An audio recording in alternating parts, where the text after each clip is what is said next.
I'm doing well today, Tom. How you been?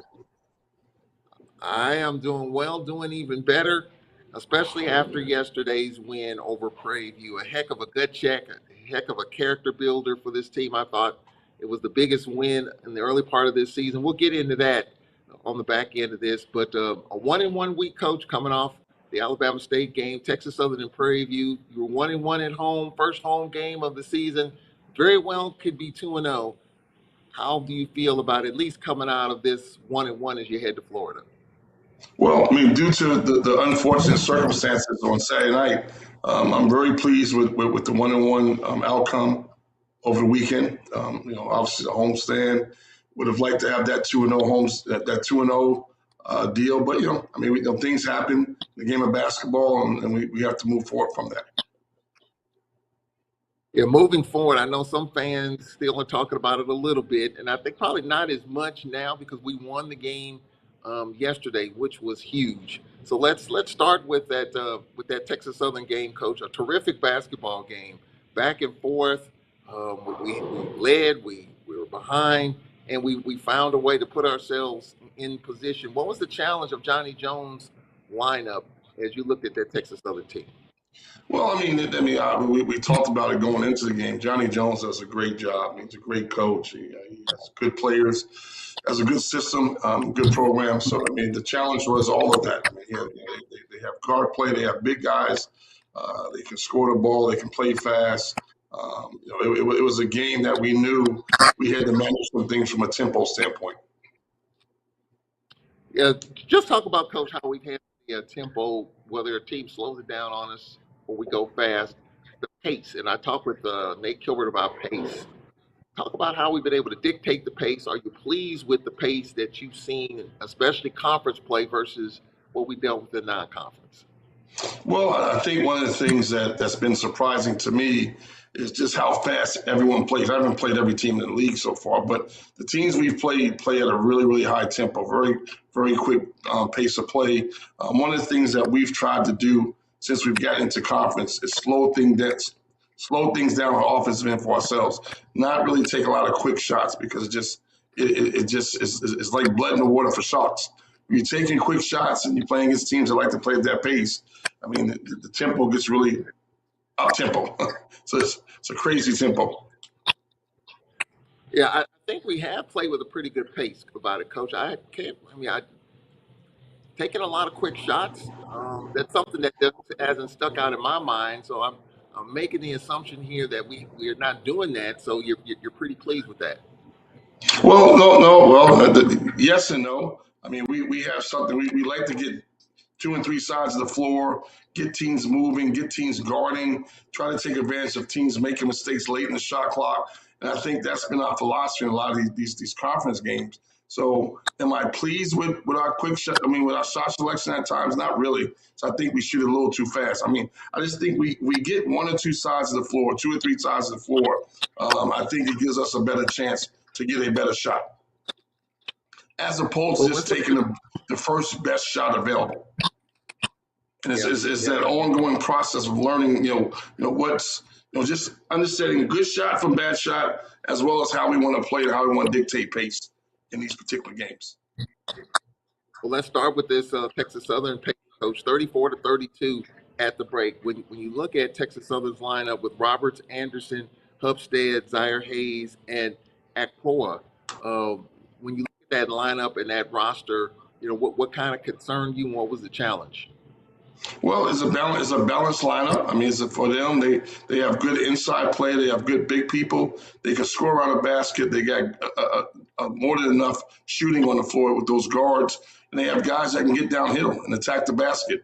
So it's a team. It's a lineup that can propose a lot of challenges if we're not on point with what we're doing defensively.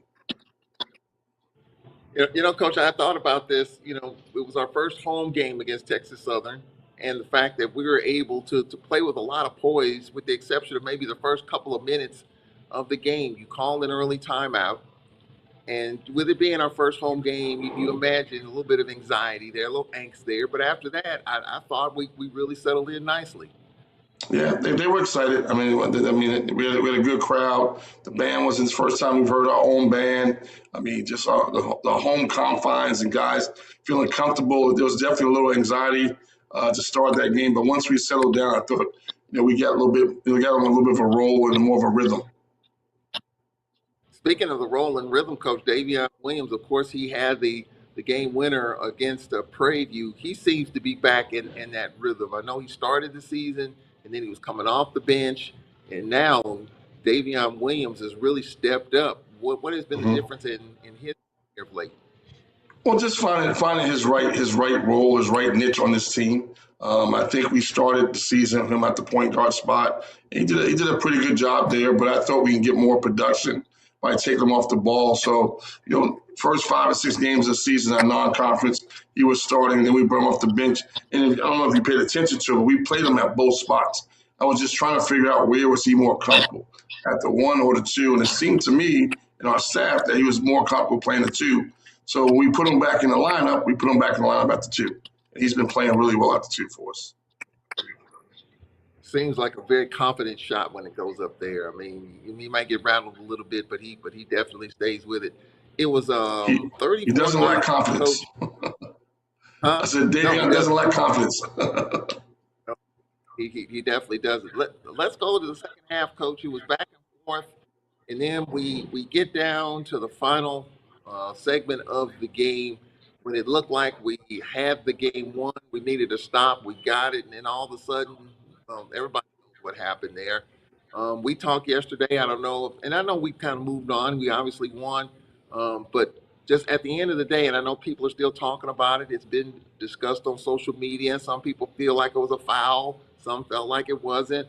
I was texting a former basketball coach. He didn't see a foul, but at the end of the day, the operation of it, we're not going to go too deep into it, but I'm sure you got, some explanation from the conference office. What did the conference office explain to you about what happened or what didn't happen? Well, they basically, I'm not going to say they agreed with the referee or the crew that was out there. They thought that the foul was called within the time frame of regulation. I just didn't think it was a foul, period. I thought it was like I didn't think it was a foul. It was in that scenario, that situation, there was no contact. But a foul was called, and based on what when they convened, I didn't quite understand it. So I didn't think a foul was called. Well, there was a play right there, Coach. That was That's the play there that I'm really more so and to the fans. That's the play that you just showed that really changed a lot of things because it was clearly out on Texas Southern. I reviewed it. I challenged it. He goes to the monitor, and he said it wasn't out on Texas Southern. So what happens in that situation is we lose the timeout, and we lose the ball. Yeah. And that was in the last minute. That was 48 seconds on the clock. That was a big play because when you think about it, if I had a timeout, I could have did 1 or 2. I would 100% done this. I would have frozen. I know he had to go back up there and shoot. I would have frozen. That's number one. I would have called the timeout. And I would have said, if he makes these shots, if he makes the shot, this is what we're going to do. I have a home run play that I was going to, draw up for the guys, but we never got to that point because I couldn't get them together because he was shooting with no timeout. That was a huge play. Huge play. Throws there, obviously, to give us the lead, and 9.6 seconds remain. And then we'll hope we can pull up the highlight in the final seconds. But clearly, I guess from the players, inbound the basketball. Andrews, top of the circle. Roberts, step back. So there's step back. Yep. No good. Now, official on the near side. I see a baseline. Talked about this yesterday. What was that? Just trying to clear that up because you see hands up. I couldn't hear a whistle. I was told Donnie Jones heard a whistle because it was right there by their bench. Where were you out of that? You said the whistle. I could barely hear you. The volume got to come up a little bit. Yeah, I mean, so in the final seconds, right there, as There we we look go. at the replay, officials, you have two officials have their hand up, coach, and at the end of it, ball game right there. Well, And so when they convened, tall man, when they convened, in the circle, the officials all convened about that particular hand going up. And they declared that the game was over. I mean, the lead official said game over, and obviously you see Johnny running after him and giving him a mouthful. And I don't know what he told him to turn it around, but he told him something because he's giving him a mouthful. yeah, and so out of all of that, the officials tell everybody to head to their respective benches. So that's when you were getting into the locker room. I mean, that was that the players they decided to go to the locker room coach. It was total mayhem. I mean, the officials lost control of the game. They lost control of what was going on. I didn't know what was going on. I'm just going to be honest with you. I had no idea what they were doing. Obviously, I mean, they were conversing with Coach Jones, and they were discussing. I didn't see a reason for me to be part of that conversation because he said game over. So when the game is over, I'm going to the locker room. But obviously, the game wasn't over.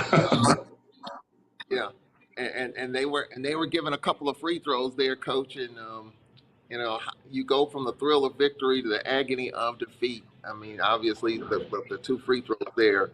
How tough?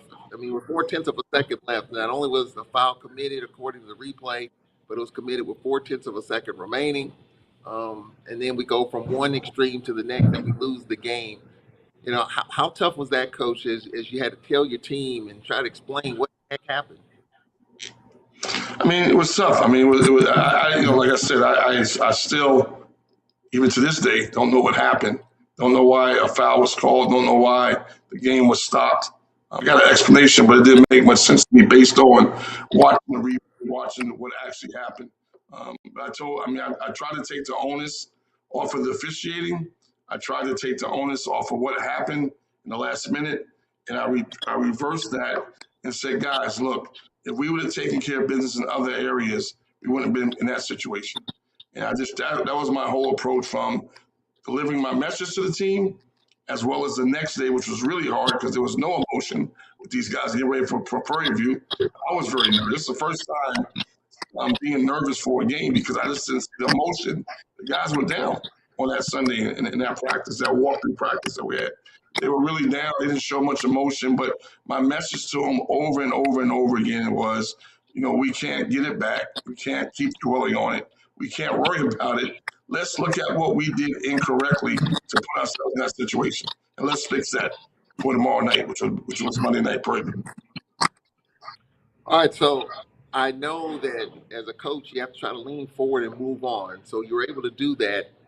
So at the end of the day, what were some of the things that we left the door open for TSU for them to walk through it down the stretch? Because we were down 11 and we came back and grabbed the lead and had a couple of opportunities to add to it. So what were some of the things that we had to clean up in that short period of time? Well, it's the thing we talked about the last week, 2 weeks that we've been having our show. Just executing down the stretch.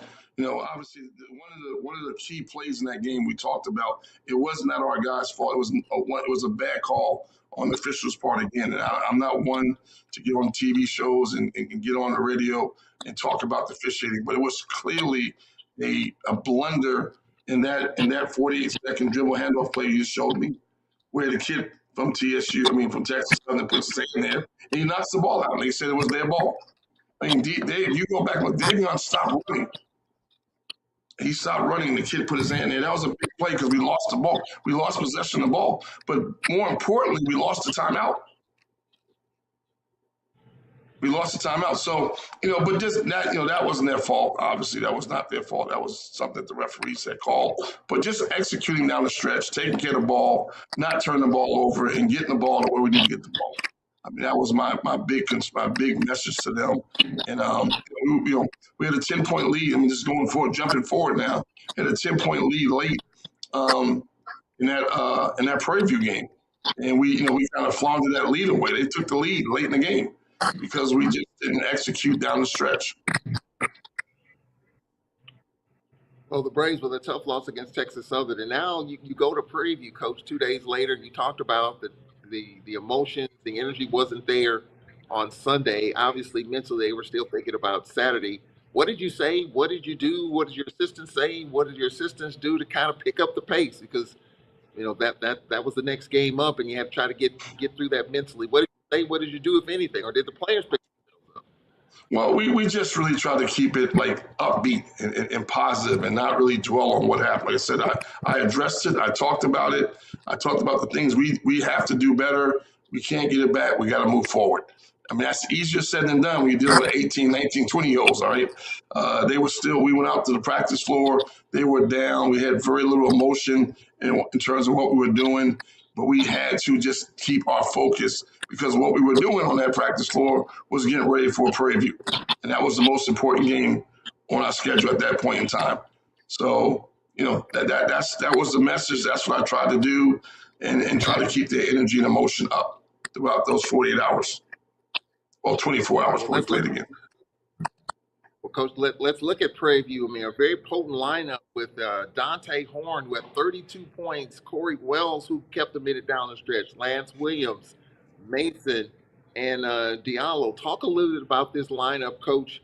They had another kid named Joseph, who was a Southern transfer. He didn't play in the game, but he's a volume scorer. But you alluded to the fact that all the scores so far that we've seen in this conference, Prairie View has a bunch of them and maybe near the top of your list in terms of their scoring prowess. I think I talked to you about it before the game. I thought this is one of the top teams in our league. This is a very, very talented lineup that they throw out there. I mean, the kid Holt you was talking about, he had 20 points to us in the first set, but I want to give a shout out to one of our guys, Jamel Morris. He did a phenomenal job. It's kind of unsung hero in this game. He did a phenomenal job in guarding him. He had 20 points in the first half, and I challenged him at halftime. I said, look, man, we got to cut this kid one off. And he literally had 8 points up until like the last couple of minutes. He did a great, great job of keeping him off balance and just keeping him in out of rhythm. He was in a really good rhythm in the first half. Well, in that first half, Coach, back and forth, it was 39 all, a high-scoring game.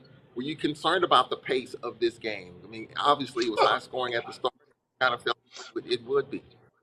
Yeah, a little bit, but this was a different kind of game. This was a thinking man's game for us because if you notice, they changed their defenses almost every time down the floor. 1-3-1, back to 2-3, 2-3, trapping 1-3-1, man to man, switching man to man. They play. I mean, we got a bunch of their calls. I mean, they run about 4 or 5 different defenses, and they don't let you get in a rhythm. If you score once or twice in a certain type of defense, they're going to change it on you. So it was a game where we had to really, really think, and that's why that Sunday practice was so important because it's kind of like a football game. We had to put packages. I normally don't put packages in that we're going to play going into a game, but this was really important because they play different defenses. How many packages did you have to put in preparation? We put in about 4. There was about 4 things we had to do because we had a package for the 1-3-1 that morphed back into a 2-3.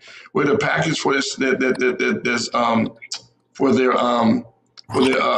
switching defense. We had a package for their man-to-man defense because they do different things in their defenses. When they fire, that's when they start trapping you. We had a package for that. So basically, I was just screaming out, and this is the first time we've done this year because we haven't played a team that's played these many defenses on us. And it's one of these games, again, where it's an up-tempo game. You can't be calling plays out, hey, run play 1. It's just going too fast. So they had to recognize, we put it in the day before, and they had to recognize what they were in order to run what we need to run. Well, it was a high-scoring second half, Coach. You talked about the back and forth, especially. Got the highlights of it, of course. The last couple of minutes of the game, it was back and forth. They hit a couple of big threes. Horn got going. And really, the one kid, Coach, that really, I thought set them up for a comeback was Corey Wells. He had a couple of threes in the game. I wasn't expecting that tall, man. When he hit that one, I wasn't expecting him. Yeah. I was going to ask about Corey Wells. Was he a part of your Was he a part of the scout when you broke Oh, this he's down? definitely a part of the scout, but it wasn't. We didn't think he can do what he did late in the game. We didn't think he could do what he did late in the game. But he was definitely part of the scout. We'll talk about the last couple of minutes, Coach. It was back and forth. We had an opportunity. We had the final possession. We were talking about it yesterday. Usually, and you talk about the flow in the last second or two. Usually coaches call a timeout to set something up, and you chose not to. You chose to let them play through it. Well, this was such, it's so interesting you say that. I mean, looking back on what happened at Jackson, I thought that because that was a situation where I didn't like the flow of what we were doing, but I just thought by the way I was getting my timeouts into the ref, we'd have lost 3 or 4 seconds and we'd have got the ball back with 4 seconds.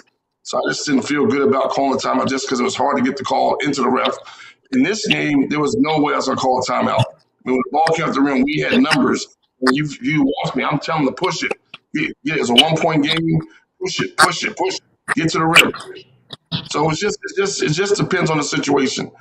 Looking, like I said, going back, if you remember the Jackson game, it was a very similar situation. We had a chance to tie it, and we was getting to an action, but it was not flowing. I can tell. I was able to tell from the onset that we were not in position. But to call a timeout at that point, we'd have probably had 3 or 4 seconds on the clock to get a shot from the side. And and just looking back on it, if you have hindsight, I would have called a time. There was no way I was going to call a timeout last night. Yeah. Because of the flow, we had numbers, and the ball was going in our direction. We'll just talk about the play, Coach. Davion Williams getting that nice soft kiss off the glass. Just talk about the play.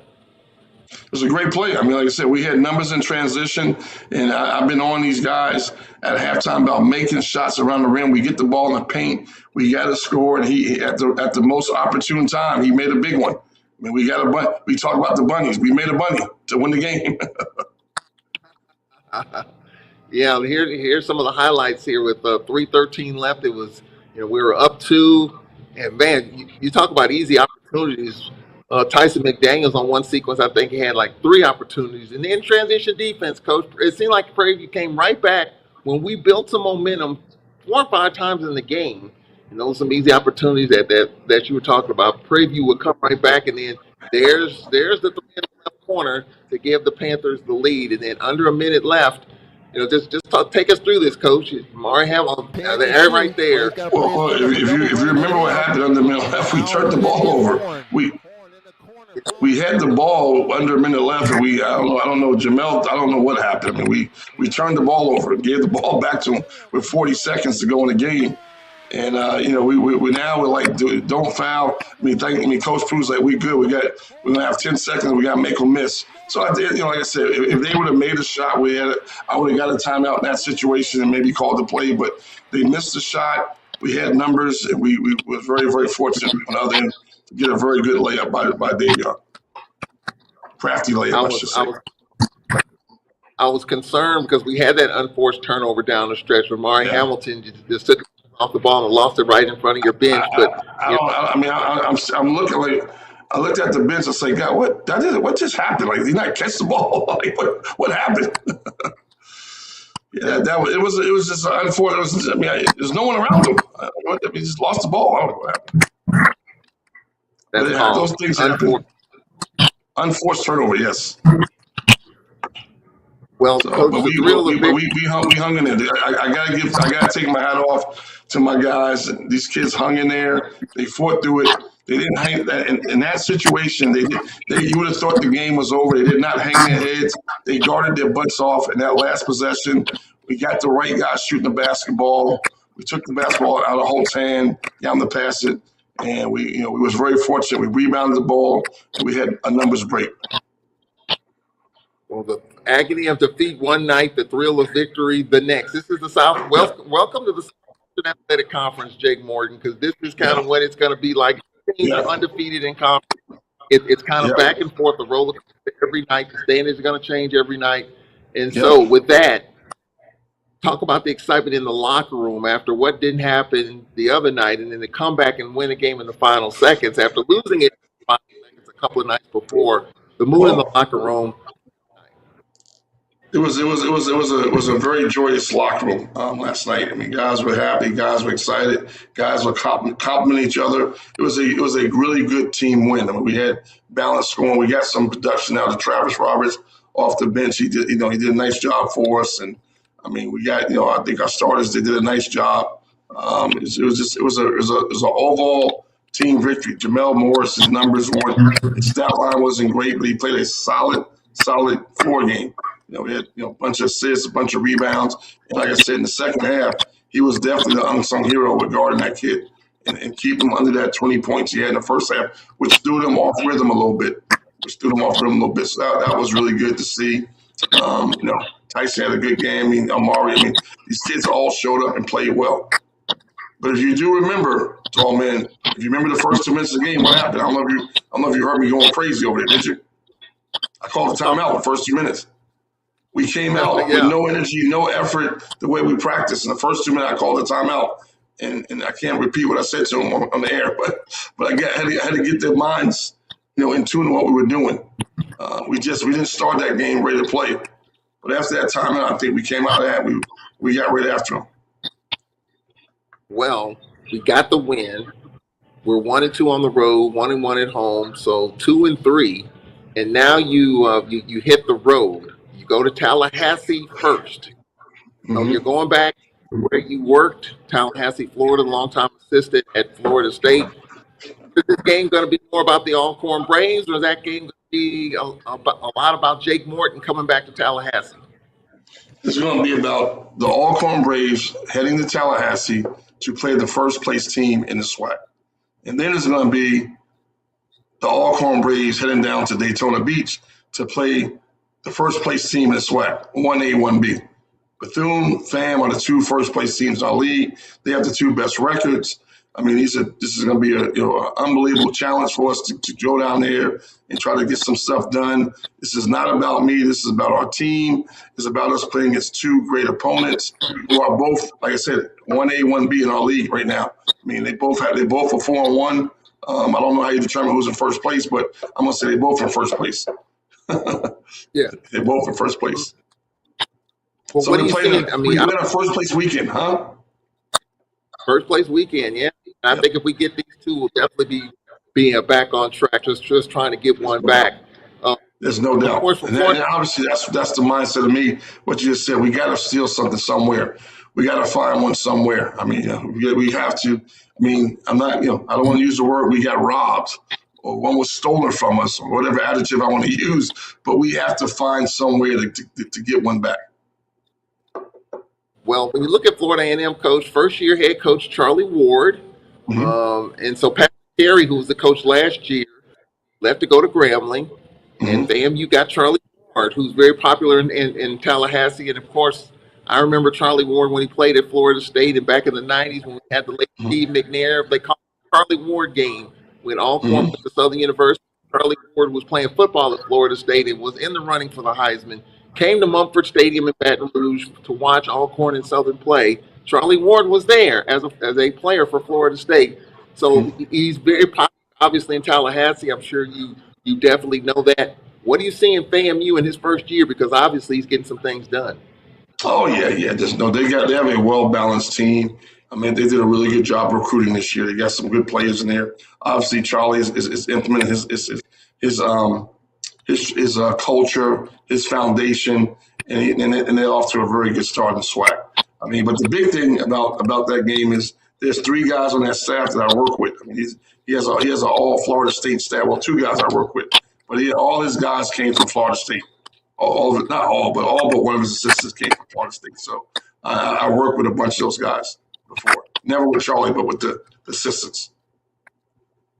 And then, Coach, you go to Daytona, a team that to me, a lot of former first team and second team conference players at previous institutions.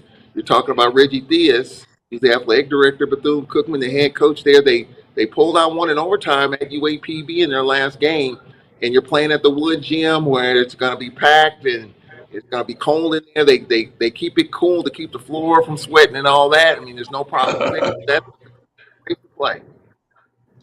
It's going to be interesting. I've heard that it's so interesting. I just literally came back from talking to our academic coordinator. She does such a great job. Javonna Smith, Dr. Smith, does a phenomenal job. You know, I don't know if I bragged about this enough. We got a 3.2 in our first semester academically.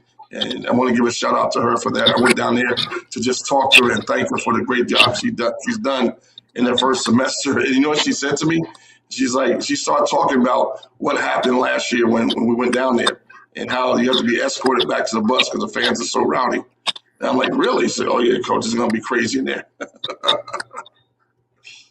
So I guess I'm looking forward to it. Now I've been in that gym before, so I know how we can get. I've been there before, yeah. Yeah, and so it's when it's packed. I mean, it's a tough, one of the toughest places to play. But coach, finally, how would it be to come back from Florida? It's hard to get one, difficult to get two, but if we can get a couple, we'll be right back on track as we come home towards the end of the month. No doubt about it. And to that point, you know, I'm going to use a phrase I love the guy because I went to school with Mario Cristobal. I feel so bad for him. He's the head coach of Miami. They lost the national championship game last night. And one thing he said that I love what he said about, he's been saying this for the last couple of weeks, 1-0. We just got to try to go 1-0. And what he means by that is we can't look past we just got one game. Let's get that game, 1-0. And then the next game, 1-0. We just got to look at it in one game segments. And I love that what he says. And this is something I've been preaching to our guys about, just 1-0, guys.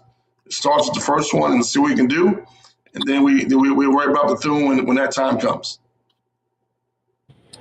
Alcorn and Florida A&M from Tallahassee on Saturday, then the Wood Gym on Monday as the Braves make their trek to Florida, where it's always interesting. It's been cold. They got a race down to Daytona.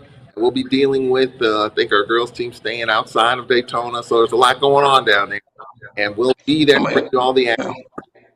I might jump on those race cars this weekend. They have some big race down there. I wouldn't fit one of those race cars. Those guys are tiny, man. So man, you have no chance to get them. You're way too tall for getting those race cars. Coach, I'm gonna stay as far away from it as I possibly can. I've never been to a race. I'm just messing with you. We'll be talking to you down in Florida. We appreciate it. Okay. All good. Thanks, Tommy. That's Braves head basketball.